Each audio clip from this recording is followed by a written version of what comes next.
Hi കൂട്ടുകാരെ, എൻ്റെ video കാണുന്ന എല്ലാ കൂട്ടുകാർക്കും സുഖമാണല്ലോ. ഞാനിന്നിവിടെ ഒരു സ്പെഷ്യൽ ഡിഷാണ് തയ്യാറാക്കിയിരിക്കുന്നത്. ഇത് വളരെ എളുപ്പത്തിൽ തന്നെ നമുക്ക് തയ്യാറാക്കാനും പറ്റും. ഇത് കഴിക്കാനും നല്ല ടേസ്റ്റാണ്. ഇത് ഇഷ്ടമായെങ്കിൽ എല്ലാവരും ഇതുപോലെ ഒന്ന് തയ്യാറാക്കി നോക്കണം. നല്ല ടേസ്റ്റായിട്ടുള്ളതാണ് ഈ ഡിഷ്. ചക്ക കൊണ്ടുള്ള ഡിഷ് തയ്യാറാക്കാനായിട്ട് നല്ല പഴുത്ത ചക്കയാണ് എടുത്തിരിക്കുന്നത്. ഇതിൻ്റെ കുരുവൊക്കെ മാറ്റി വെച്ചിട്ട് നമുക്കിത് ചെറുതായിട്ട് കട്ട് ചെയ്തെടുക്കാം. ഇനി ഒരു പാനിലേക്ക് 1 സ്പൂൺ നെയ്യ് ഒഴിച്ചു കൊടുക്കാം. അതിലേക്ക് കട്ട് ചെയ്ത് വച്ചിരിക്കുന്ന പഴുത്ത ചക്ക ചേർത്ത് കൊടുക്കാം.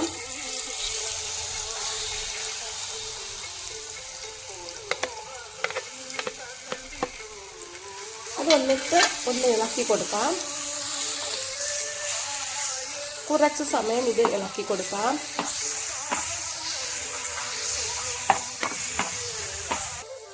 ഈ ചക്ക ഒന്ന് വേകുന്നത് വരെ നമുക്ക് ഇളക്കി കൊടുക്കാം.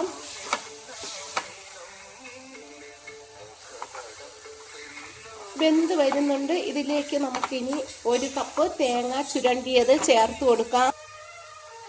1 കപ്പ് തേങ്ങ ഇതിലേക്ക് ചേർത്ത് കൊടുക്കാം.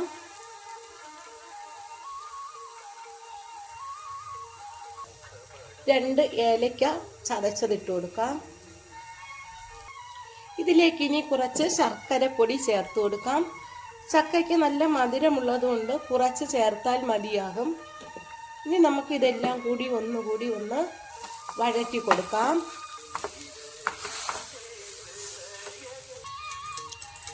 ചക്കയും തേങ്ങയും കൂടി ഇതുപോലെ നന്നായിട്ടൊന്ന് ഉടച്ചെടുക്കണം.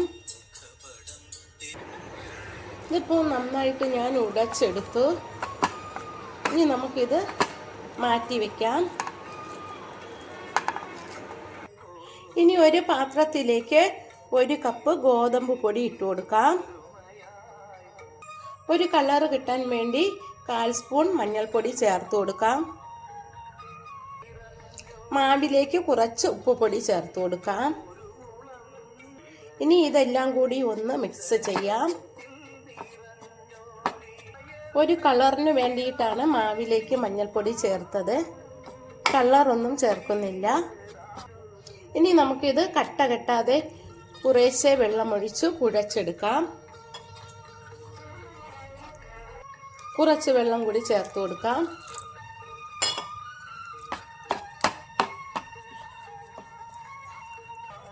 ദോശയ്ക്ക് കുഴയ്ക്കുന്നത് പോലെ കുഴച്ചെടുത്താൽ മതിയാകും. ഇതിപ്പോൾ കട്ടയൊന്നുമില്ലാതെ നന്നായിട്ട് കുഴച്ചെടുത്തു. ഇതുപോലെയാണ് കുഴച്ചെടുക്കാനുള്ളത്. ഇനി ഒരു പാൻ ചൂടാകുമ്പോൾ അതിലേക്ക് കലക്കി വെച്ചിരിക്കുന്ന മാവ് ഒഴിച്ചു കൊടുക്കാം.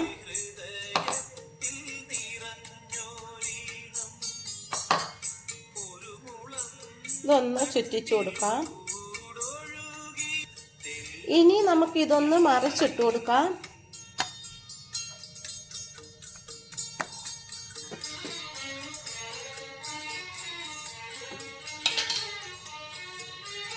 മറിച്ചിട്ടിട്ട് നമുക്ക് തയ്യാറാക്കി വെച്ചിരിക്കുന്ന ചക്കയുടെ കൂട്ട് അതിലേക്ക് വെച്ചു കൊടുക്കാം.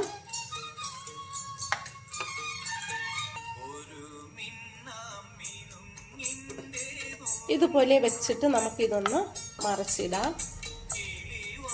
നല്ല മുരിയുന്നതിന് മുൻപേ തന്നെ ഈ ചക്ക കൂട്ട് വെച്ചു കൊടുക്കണം. അല്ലെങ്കിൽ ഇതുപോലെ ചുറ്റിച്ചെടുക്കാൻ പറ്റത്തില്ല.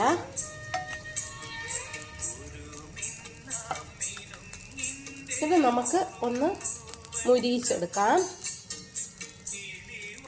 ഇതൊരു പാത്രത്തിലേക്ക് മാറ്റാം.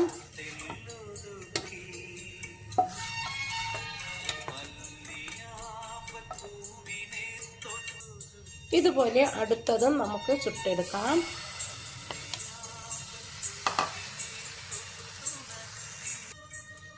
ഈ പാകം ഡ്രൈ ആയി വരുമ്പോൾ കുറച്ച് എണ്ണ കൂടെ തൂത്ത് കൊടുക്കാം.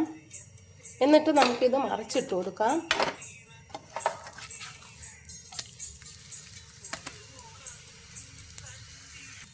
ഇനി നമുക്കിതിലേക്ക് ചക്കക്കൂട്ട് വെച്ച് കൊടുക്കാം. എന്നിട്ടിത് ചുറ്റിച്ചെടുക്കാം.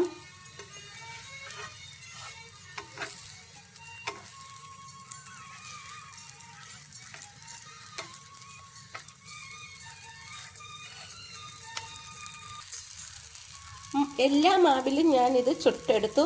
അവസാനം നമുക്ക് ഇത് മുരിയിച്ചെടുക്കാൻ വേണ്ടി ഒരുമിച്ചൊന്ന് തിരിച്ചും മറിച്ചും ഇതുപോലെ ഇട്ട് കൊടുത്താൽ മതിയാകും. അപ്പോൾ നന്നായിട്ടിത് മുരിഞ്ഞും കിട്ടും. ഇത് കഴിക്കാൻ നല്ല ടേസ്റ്റാണ്. ചക്കയൊക്കെ ഉള്ളതുകൊണ്ട് കുട്ടികൾക്കൊക്കെ ഇതുപോലെ തയ്യാറാക്കി കൊടുത്താൽ മതിയാകും. ഇതൊരു ഹെൽത്തി ആയിട്ടുള്ള ഡിഷാണ്. ഞാൻ തയ്യാറാക്കിയ ഈ ഡിഷ് ഇഷ്ടമായെങ്കിൽ ആദ്യമായി കാണുന്നവരെല്ലാം എൻ്റെ ചാനൽ സബ്സ്ക്രൈബ് ചെയ്യണം, സപ്പോർട്ട് ചെയ്യണം. എല്ലാവരും ഇതൊന്ന് ട്രൈ ചെയ്ത് നോക്കണം. ഇഷ്ടമായെങ്കിൽ എന്നെ സപ്പോർട്ട് ചെയ്യണം. Thank you.